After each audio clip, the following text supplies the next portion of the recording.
Presents moms కిచెన్కి స్వాగతం.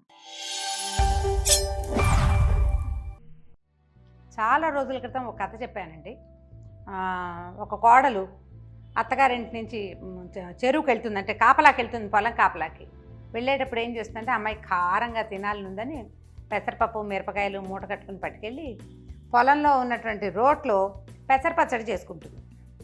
పచ్చడి చేసుకుని తింటుంది. రాజుగారు వచ్చిన ఆ ప్రాంతానికి వచ్చిన రాజుగారు ఆ పచ్చడి అన్నం తిని ఆమెకు 100 కాసులు బంగారం కాసులు ఇస్తాడనమాట. ఆ కథ విన్నాక చాలామంది గుర్తొచ్చింది, మేము కూడా పెసరపచ్చడి చేసుకున్నామని చెప్పారు. యాక్చువల్ పెసరపచ్చడి ఏంటంటే నో ఆయిల్ నో కుకింగ్, సాయంకాలం పూట అప్పటికప్పుడు చేసుకునే పచ్చడి. అయితే ఇందులో కటిక పెసరపప్పు పచ్చడి, నానబెట్టిన పెసర పచ్చడి 2 రకాలు.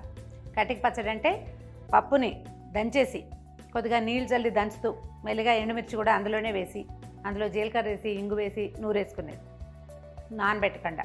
అయితే పెసరపప్పుని నానబెట్టి చేసుకునే పచ్చడి కూడా అప్పటికప్పుడు చేసుకోవచ్చు. ఇందులో తాలింపు వేయవలసిన అవసరమే లేదు. ఆ నూనెని మనం అన్నంలో వేసుకుని తినచ్చు. ట్రై చేసి చూద్దాం. ఇవాళ స్టవ్ లేదు, నూనె లేదు. ఏం చేసాము చూడండి.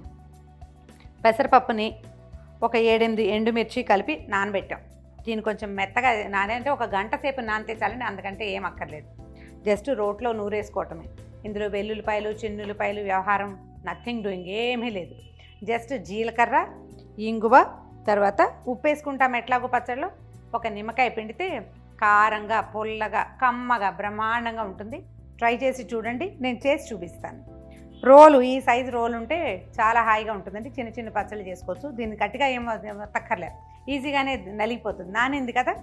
ఓకే, ఇంత మాత్రం పప్పుకి అంటే ఇది ఎంత, ఒక 4 టేబుల్ స్పూన్ల పప్పు ఇంత అయింది చూడండి. ఓ 10 ఎండుమిరపకాయలు వేసాము. ఒక 1/2 స్పూను జీలకర్ర వేసుకోవాలి. ఈ 1/2 స్పూన్ జీలకర్రని ఒక్కసారి దంచేద్దాము. జీలకర్ర కొద్దిగా నూరుపడ్డాక ముందు ఎండుమిర్చి వేసేద్దాము. ఇది మనం మిక్సీలో కూడా చేసుకోవచ్చండి. మిక్సీలో చేసుకుంటే మరీ శుద్ధ పేస్ట్గా అయిపోతుంది, అంత గొప్పగా ఉండదు. రోట్లో అయితే కొంచెం నలగకుండా ఉండి చాలా ఎక్కువ రుచిగా ఉంటుంది. ఒకవేళ మిక్సీలోనే వేసుకుంటామండి, మా ఇంట్లో రోల్ లేదు, లేకపోతే నాకు చేత కాదు, మా పనులన్నీ ఎవరు చేస్తారు, ఇలాంటి భావాలు ఉన్నాయనుకోండి. అలాంటప్పుడు ఏం చేయాలంటే మిక్సీలో వేసి ఊరికే ఒక్కసారే తిప్పాలి, అంతకంటే ఎక్కువగా దాన్ని తిప్పకూడదు. తిప్పితే ఇది శుద్ధ అయిపోతుంది పచ్చడి, అంత రుచిగా ఉండదు.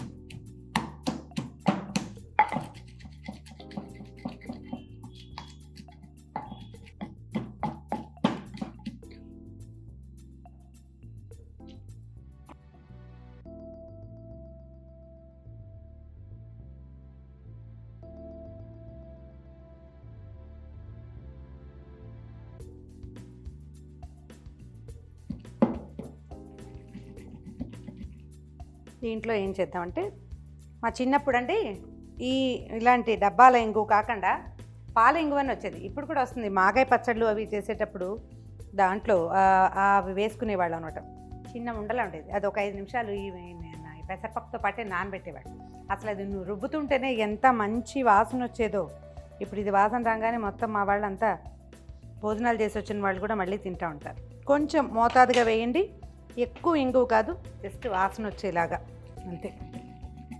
దీంట్లో ఇంకొక అడిషనల్ ఇవేం చేయొచ్చు అంటే, మనం కొద్దిగా 2 కరివేపు రెమ్మలు కనుక వేస్తే మధ్య మధ్యలో గ్రీన్గా ఉంటుంది. ముందే వేసుకుంటే బాగా కలిసిపోతుందండి. అది తీయలేకపోయారనుకోండి ఫీల్ అవుతారు, తీయలేకపోతున్నామని. కొంచెం చివరికి వేస్తే కొద్దిగా నలిగినట్టు ఉంటుంది, వాసన వస్తుంది. కావాలంటే ఉంచుకోవచ్చు, లేకపోతే తీసేయచ్చు. చివరి ఫైనల్ టచ్ దీనికి ఏం చేయాలి,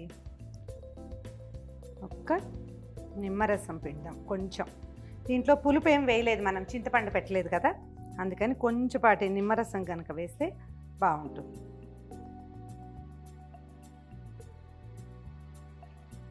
తీసేద్దాం రోట్లోంచి. చిన్న బరకే ఉండనివ్వండి, మెత్తగా శుద్ధగా చేయొద్దు.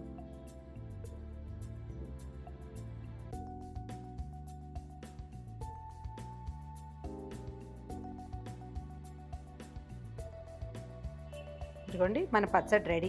మనం కొంచెమే చేసుకున్నాం, మరి కాస్త ధారాళంగా చేస్తే ఒక 5-6గురికి సరిపోతుంది. మనం అన్నంలో వేసుకుని తినేటప్పుడు దీంట్లో నూనె వేసుకుని తింటే, అంటే మన మంచి నూనె వేసుకుని తింటే ఎక్సలెంట్గా ఉంటుందండి. కొంతమందికి నేతి రుచి కూడా ఇష్టపడతారు. నేను అన్నిటికీ నెయ్యి తిని దీనికి ఒకదానికే నూనె కావాలనుకుంటాను. చేసి చూడండి. మామ్స్ కిచెన్ ప్రెజెంట్స్ పెసర పచ్చడి విత్ నో ఆయిల్. అసలు ఒక చుక్క నూనె లేదు, ఇందులో మనం పొయ్యి కూడా వాడలేదు. సాయంకాలం ఇది చేసేసుకోవటం, వేడివేడిగా అన్నం వండుకొని, పొద్దుటి చారు ఉంటే అది, లేకపోతే కొంచెం వేడిగా కొంచెం చిన్న రసం వేసుకుంటే సాయంకాలపు భోజనం అయిపోతుంది. ఒకసారి ట్రై చేసి చూడండి. ఇలాంటి మరెన్నో పాత కొత్త వంటల మేలు కలయిక కోసం సుమన్ టీవీ మామ్స్ కిచెన్కి సబ్స్క్రైబ్ చేసుకోండి.